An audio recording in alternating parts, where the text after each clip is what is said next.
چې د غزا دې پر موږ وکړلو اذان بلالا قربان قربان بلالا د هیبت د ژوند لار جهان بلالا قربان قربان بلالا وړاندې کوونکی مولوي محمد یاسین فهیم اذان بلالا قربان قربان بلالا د ژوند لار زوی جهان بلالا قربان قربان بلالا تر حماسی بحر دی زار شمس ساحل نلری. بسم الله الرحمن الرحيم. الحمد لله رب العالمين حمد الشاكرين، الصلاة والسلام على سيد الأنبياء والمرسلين سيدنا ونبينا وشفيعنا ومولانا محمد وعلى آله وأصحابه الطيبين الطاهرين. قدرمنو اوریدونکو د ژوند د لارې د خپرونې مینوالو، السلام علیکم ورحمت الله وبرکاته. ستاسو روغتیا او خوشحالي د پاک رب نه غواړم، په دې هیله چې د صحت او عافیت جامې په تن ولرئ او خوشحالي مو په برخه وي.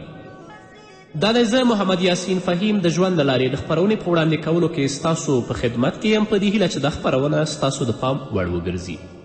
قدرمنو اوریدونکو، په نننۍ خپرونه کې به وغږیږو چې موسی علیه السلام سره د بني اسرائیلو کم طرف ته ځي او څه کوي. خو د دې نه مخکې غواړم په یوې موضوع باندې ټینګار وکړم چې آیا موسی علیه السلام په رښتیا سره نیم ژبی و او که نه و. لکه چې موسی علیه السلام پخپله وایي رب اشرح لی صدري ویسر لی امري واحلل عقدة من لساني یفقه قولي. موسی الله ته عرض وکړه چې زما پروردګاره زما سینه پرانیزه او زما کار آسانه کړه او زما د ژبې غوټه وسپړه تر څو چې خلک زما په خبره باندې صحیح وپوهېدلی شي. همدارنګه فرعون موسی علیه السلام ته ویل خپل قوم کې چې ام انا خیر من هذا الذي هو مهین ولا یکاد یبین. فرعون ویلی چې آیا زه ښه سړی یم که دغه سړی چې ذلیل او حقیر دی او خپله خبره هم څرګنده نشي بیانولی. د دغو دوه آیتونو د تفسیر په اړه زموږ په ځینې تفسیرونو کې اسرائیلي او هغه خبرې شوي چې اصلا هغه د موسی علیه السلام په شان کې مناسبې نه دي او هغه اسرائیلي واقعې دا دي. وایي کله چې موسی علیه السلام له وړوکوالي نه د فرعون په کور کې روزل کېده، یوه ورځ یې د فرعون د سر تاج د هغه له سره کوز که او په خپل سر یې کیښود. او ځینې تفسیرونو کې داسې لیکلي چې یوه ورځ موسی علیه السلام فرعون د ګیرې نه ونیوه او د فرعون ګیره یې وشکوله. هغه د موسی د عمل په بدفالي باندې ونیوه، خو میرمن یې راوړاندې شوه او فرعون ته ویلې دا ماشوم دی نه پوهیږي. نو فرعون سره دا پوښتنه پیدا شوه چې دغه ماشوم دا کار په ارادي ډول کړی دی او که دا یوازې یو طفلانه عمل دی. نو په پای کې دا پریکړه وشوه چې د ده په وړاندې سره زار او اور دواړه کیښودلی شي چې موسی علیه السلام کوم څیز ته لاس مخکې کوي. کله چې دواړه یې ورته په مخ کې کیښودل نو حضرت موسی علیه السلام پاڅېده او سکروټه یې په خوله کې واچوله. نو په دې ډول که څه هم مړ نه شو خو ژبه یې تل لپاره عیبي پاتې شوه. ځینې تفسیرونو کې دا لیکلي، خو دغه خبره پوهه او ادراک نه مني. که ماشوم په اور کې لاس هم وهلی وي خو دا په هیڅ ډول نشي کیدی چې هغه سکروټه راجیګه کړي په خوله کې واچولی شي. ماشوم خو د اور د تاو په محسوسولو سره لاس د اور نه لرې کوي. چې کله ماشوم د اور د حرارت تاو محسوس کړي نو د هغه نه لاس پورته کوي. دا خبره خو لا پرېږده چې هغه اور بیا پورته کړي او په خپل خوله کې واچوي. د الله د کلام د عبارت نه چې کومه خبره زموږ ذهن ته راځي هغه دا ده چې حضرت موسی علیه السلام په خپل ځان کې د تقریر کولو صلاحیت نه لید او هغه اندېښمن و که چیرته د پیغمبري فریضو د ترسره کولو لپاره بیانیې ورکولو ته اړتیا پیښه شي نو د هغه طبیعي حیا به خنډ شي. له دې کبله هغه دعا وکړه چې یا الله زما د ژبې غوټه پرانیزه تر څو په ښه شان خلک په خپله خبره باندې وپوهولی شم. او همدارنګه د الله کلام د حضرت موسی علیه السلام په زړه پورې جذاب تقریر، فصاحت او د موسی علیه السلام په بلاغت باندې شاهدي وایي. دا خبره د پوهې پر خلاف ده چې الله رب العزت کوم نیم ژبی یا هغه سړی چې پوره خبرې نشي کولی هغه خپل پیغمبر وټاکي، بلکې د بڼې صورت، شخصیت او استعداد په لحاظ تر ټولو غوره خلک پیغمبران ټاکل شوي دي. هیڅ یو پیغمبر له داسې عیب سره نه دی لیږل شوی او نه لیږل کیدی شي چې د هغه په اساس هغه د خنډ وړ وګرځي یا د حقارت په سترګه هغه ته خلک وګوري. نو دا خبره چې موسی علیه السلام نیم ژبی و یا هغه وورې پورته که خپلې خولې ته، دا اسرائیلیات دي، دا د الله په کلام کې اصلا دې ته اشاره نه ده شوې.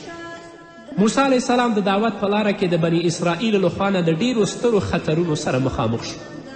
بني اسرائیل سره له دې چې د الله رب العزت ښکاره معجزې د موسی په لاس په پرله پسې ډول ولیدلې، خو بیا هم د بت لمانځنې لورې ته واوړېدل او د بت عبادت کولو هم د دوی عادت د مصریانو څخه زده کړی و. یعنی د بت عبادت کول دوی د مصریانو نه یاد کړی و. د مصریانو غلامي د بني اسرائیلو مفکوره سخته فاسده کړې وه او دې قوم یعنی بني اسرائیلو هغه اغیزې له ځان نه ونه شوې ویستلی چې د مصر د فرعونانو د غلامي په دور کې د هغوی په رګ رګ کې ننوتلې وي. له دې کبله کله چې د سره سمندر څخه تیرېدل موسی علیه السلام سره روان ول، هلته یې د مصریانو یوه لویه بتخانه ولیده چې تر نن ورځې پورې د هغه نښې نښانې هم موجود دي.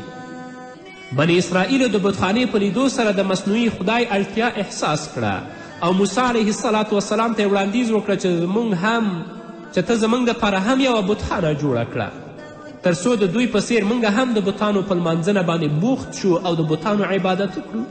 د دې وړاندیز په اورېدو سره موسی علیه السلام هغوی سخت وټکول. د الله رب العزت کلام دا پیښه موږ ته داسې بیان کړې ده: وجاوزنا ببني اسرائیل البحر فأتوا على قوم يعكفون على أصنام لهم قالوا يا موسى اجعل لنا إلها كما لهم آلهة قال إنكم قوم تجهلون إن هؤلاء متبرأ ما هم فيه وباطل ما كانوا يعملون قال أغير الله أبغيكم إلها وهو فضلكم على العالمين. الله رب العزت فرمایي چې موږ بني اسرائیل له سمندر نه پورې ایستل، بیا هغوی لاړل او په لاره کې په یو داسې قوم باندې تیر شول چې د خپلو څو بتانو په مینه کې نښتي ول، یعنې د خپلو څو بتانو عبادت یې کوه. نو بني اسرائیل وویل چې ای موسی زموږ لپاره هم دغسې معبود جوړ کړه لکه چې د دې خلکو معبود دی او دوی عبادت کوي، موږ ته هم داسې معبود جوړ کړه. موسی علیه السلام ویل تاسې ډیر د ناپوهۍ خبرې کوئ، یعنی هغه خبرې کوئ چې یو عاقل انسان سره نه ښایي. دا خلک چې د کومې کړنلارې پیروي کوي هغه تباه کیدونکې ده او کوم عمل چې هغوی سر ته رسوي هغه سر تر پایه باطل دی. ورپسې موسی علیه السلام زیاته کړه آیا زه ستاسې لپاره له الله نه پرته کوم بل معبود ولټوم په داسې حال کې چې هماغه الله دی چې تاسې ته یې د ټولې نړۍ پر قومونو باندې فضیلت در بخلی او د فرعون له ظلم او استبداد نه خلاص کړي یاستئ. خو بني اسرائیل ډیر جاهله قوم او ډیر احمق قوم و چې الله رب العزت د فرعون د ظلم او د بدبختي او د کړاو نه دوی خلاص کړل، بیا هم دوی د الله په وحدانیت باندې پوره عقیده نه درلودله. نو کله چې بني اسرائیلو د سینا په ټاپو کې حضرت موسی علیه السلام سره خپل حرکت ته دوام ورکړه، هلته یې د څښاک هیڅ اوبه د خپلې تندې د منځه تللو لپاره ونه موندلې، یعنې بلکل اوبه پیدا نه کړې چې هغه باندې خپله تنده ماته کړي. په ډېر عصبانیت او غصې سره موسی علیه السلام ته راغلل، د خپلې بېوسي اظهار یې موسی علیه السلام ته وکړ او له هغه نه یې د اوبو غوښتنه وکړه. موسی علیه السلام چې کله دا غوښتنه د دوی ولیدله نو الله رب العزت دربار ته د عاجزي او د تضرع لاسونه پورته کړل. نو رب العزت موسی علیه السلام ته امر وکړه چې تیږه یعنی هغه غټه تیږه په خپله همسا باندې ووهه. کله چې موسی علیه السلام دا کار ترسره کړه نو له هغې تیږې نه د اوبو 12 چینې راووتلې او د بني اسرائیلو هرې طایفې د یوې چینې نه استفاده کوله او هر یوې ځان ته یوه چینه ټاکلې وه. همدارنګه موسی علیه السلام سره روان ول نو دوی باندې د لمر ګرمي او د لمر حرارت سخت اثر وکړ او داسې څه وسیله هم نه وه چې د لمر د تودوخي نه دوی خوندي پاتې شي.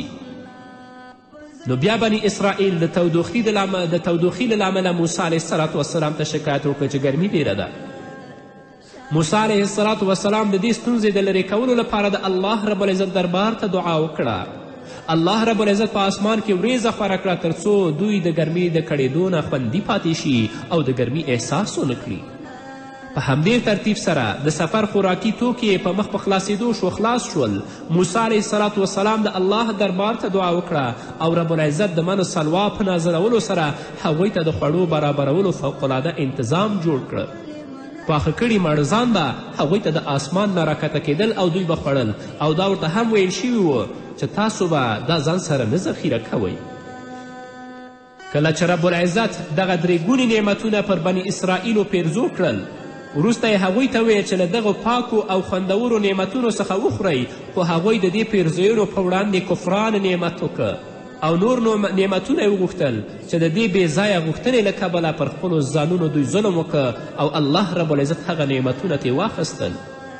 لکه رب العزت فرمایي وقطعناهم 12 اسباطا أمما وأوحينا إلى موسى إذ استسقاه قومه أن اضرب بعصاك الحجر فانبجست منه 12 عينا قد علم كل أناس مشربهم وظللنا عليهم الغمام وأنزلنا عليهم المن والسلوى كلوا من طيبات ما رزقناكم وما ظلمونا ولكن كانوا أنفسهم يظلمون. الله رب العزت فرمایي چې موږ دا قوم په 12 کورنیو ویشلی، یعنی موږ دا قوم په 12 کورنیو ویشلی او هغوی ته مو د ځانګړو ډلو بڼه ورکړې وه، هر یوه بیله طایفه وه. او کله چې د موسی علیه السلام نه هغه قوم اوبه وغوښتلې، نو موږ موسی علیه السلام ته اشاره وکړه چې په فلاني تیږه باندې خپله همسا ووهه، نو بیا له هغې تیږې نه په ناڅاپي ډول 12 چینې راوخوټېدلې او هرې ډلې د خپلو اوبو څکلو ځای وټاکه ځان دپاره، د هغه ځای نه اوبه څکلې. او رب العزت فرمایي چې موږ په هغوی باندې وریځ سوری راوست او په هغوی باندې د منو سلوا د آسمان نه نازله کړه، یعنی هغه پاک شیان، او دا موږ ورته ویلي چې دا پاک شیان وخورئ چې موږ تاسې ته در په برخه کړي دي. خو له هغه وروسته چې هغوی څه کړي دي، نو په موږ باندې ظلم نه دی کړی، بلکې په خپلو ځانونو باندې ظلم کړی و. د موسی علیه السلام د لارښوونو او د موسی علیه السلام د خبرو د منلو نه یې مخ ګرځولی دی. الله رب العزت بیلابیل او قسمه نعمتونه په بني اسرائیلو باندې پیرزو کړل، خو بني اسرائیلو د دې پر ځای چې د الله رب العزت د نعمتونو شکرانه ادا کړي، الله ته سر په سجده کیدي، هغوی کفران نعمت وکړه. د الله رب العزت د نعمتونو نه مخ واړوه، شکر یې ونه ایسته، نو رب العزت هغوی تباه او برباد کړه چې تر ننه ورځه پورې هم په دنیا کې هغوی ذلیل ګرځي. اوس موسی علیه السلام د رب العزت میقات ته ځي. موسی علیه السلام په مصر کې بني اسرائیلو ته دا خبر ورکړی و چې الله رب العزت فرعون له منځه وړي، فرعون به تباه او برباد کوي او خپل کتاب به په تا باندې نازلوي. یعنی الله موسی ته دا خبر ورکړی چې تا به پیغمبر ګرځوم او په تا باندې به کتاب را نازلوم چې په هغه کتاب کې به امر او نهی وجود لري، چې په ټولو مخلوقاتو باندې دا واجب ده چې د هماغه کتاب په لارښوونو عمل وکړي. خو کله چې الله رب العزت فرعون له منځه یې وړه، غرق یې که او بني اسرائیل یې د غلامي د بند نه خلاص کړل او هغوی ته د یو خپلواک قوم حیثیت رب العزت په برخه که، نو حضرت موسی علیه السلام د الله په امر باندې د سینا غره ته وخوځېده او رب العزت وغوښته د سینا غره ته تر څو هغه ته د نړیوالو لپاره شریعت د ژوندانه قانون ورکړي. بناء الله رب العزت هغه ته دا امر وکړه چې 10 ورځې هلته پاتې شي او په دې موده کې روزه ونیسي او د رب العزت په عبادت باندې بوخت اوسي. کله چې موسی علیه السلام 10 ورځې سر ته ورسولې، بیا الله رب العزت هغه ته امر وکړه چې د عبادت د بشپړېدو لپاره 10 ورځې نورې هم روژه ونیسه. د دې عبادت لپاره 40 ورځې ځکه نیټه ټاکل شوې وه چې حضرت موسی علیه السلام یوه بشپړه څله په غره کې تیره کړي او روژه ونیسي. شپه ورځ عبادت، تفکر او تدبر وکړي، زړه او دماغ یو لوري ته متوجه کړي او د هغه درانه فرمان اخیستلو استعداد په خپل ځان کې وروزي چې په هغه باندې نازلېدونکی و، یعنی تورات په موسی علیه السلام باندې نازلېده. موسی علیه السلام مخکې له دې نه چې د سینا غره ته د الله رب العزت د مناجاتو ته لاړ شي، خپل رور هارون علیه السلام ته یې وویل ته زما په ځای د بني اسرائیلو په منځ کې خلیفه یعنی قایم مقام اوسه او د اصلاح فعالیت کوه او دوی له ورانکاري نه منع کوه. الله رب العزت دا پیښه په خپل کرام کې موږ ته داسې بیانوي: ووعدنا موسى 30 ليلة وأتممناها ب10 فتم ميقات ربه 40 ليلة وقال موسى لأخيه هارون اخلفني في قومي واصلح ولا تتبع سبيل المفسدين.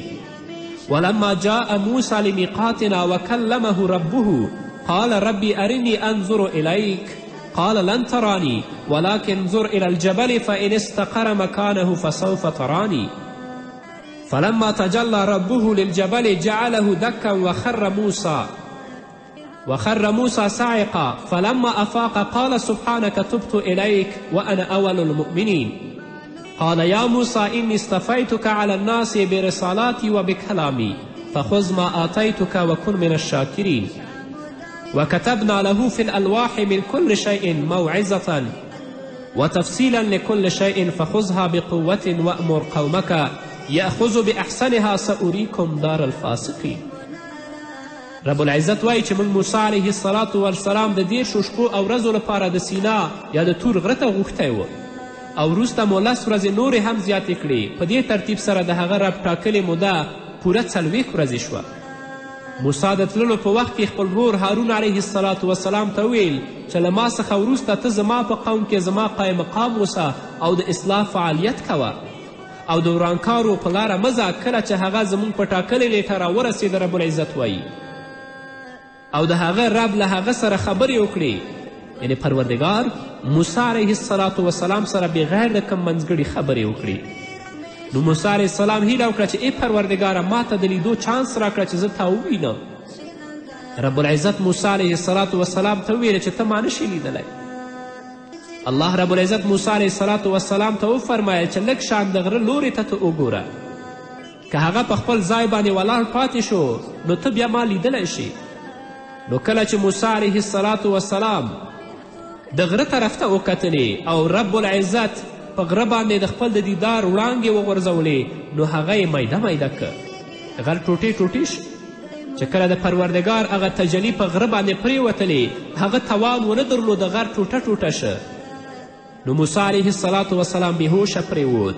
کله چې په سود شو موسی علیه السلام په حال راغی نور ویې ویل چې زما پروردګاره زه ستا په دربار کې توبه وباسم او تر ټولو مخکې ایمان راوړونکی زه یم.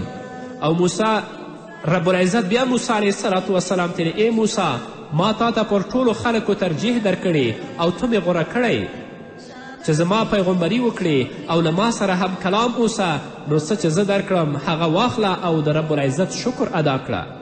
له هغه وروسته رب العزت فرمایي چې موږ موسی علیه الصلاة والسلام ته د ژوند د هرې څانګې په باب نصیحت او د هر اړخ په باب هدایت په تختو باندې لیکلی ورکړه چې هغه تورات و. او موسی علیه الصلاة والسلام ته هم دا وویل چې دا هدایت په خپلو محکمو لاسونو باندې واخله او خپل قوم ته امر وکړه چې د دې غوره مفاهیمو پیروي وکړي. زر به زه تاسو ته د فاسقانو کور در وښیم. سأریکم دار الفاسقین، زر ده چې د فاسقانو یا هغه کسانو چې د رب العزت د اوامرو نه یې سرغړونه کړې هغه به تاسو ته در وښیم. نو موسی علیه الصلاة والسلام بني اسرائیلو سره ډېرې سختې ورځې تېرې کړي، خو هغه ناشکره قوم او هغه ناشکره ملت و چې نه د رب العزت د نعمتونو شکر ادا که او نه د موسی علیه الصلاة والسلام شکر چې هغوی د فرعون د غلامي او د فرعون د بدبختي نه خلاص کړل او تل لپاره آزاد ژوند هغو دپاره غوره کړه. نو کفران د نعمت یې وکړه الله په غضب او په لعنت کې ګرفتاره کړل. قدرمنو اورېدونکو په نورو خپرونو کې به بیا هم انشاءالله په دې موضوعاتو باندې وغږیږو. نو دا وه زموږ نننۍ خپرونه چې ستاسو درانه حضور ته وړاندې کړه. تر بلې خپرونې پورې چې زه بیا هم ستاسو درانه حضور ته راځم تاسو ټول په پاک رب سپارم. پاتې ژوند او پاتې ورځم نیکمرغه پاک الله. بحر دی زر شمس ساحل نلری دا د پردو بیڑی دی لوری تمائل نلری دا د پردو بیڑی دی لوری تمائل نلری پزل مستور ورو ترش پو پرسینو بزل مستور ورو د ترش پو پرسینو پارا پارا گریوان دی شرمنده پر جهان پارا پارا گریوان دی شرمنده پر جهان زی زمزمی د تکبیرو دی تر اسمان بلالا قربان قربان بلالا زی زمزمی د تکبیرو دی تر اسمان بلالا قربان قربان بلالا چې دا غزا دې پر موږ وکړلو اذان بلالا قربان بلالا دا هیبت نارا دی لرزوي جهان بلالا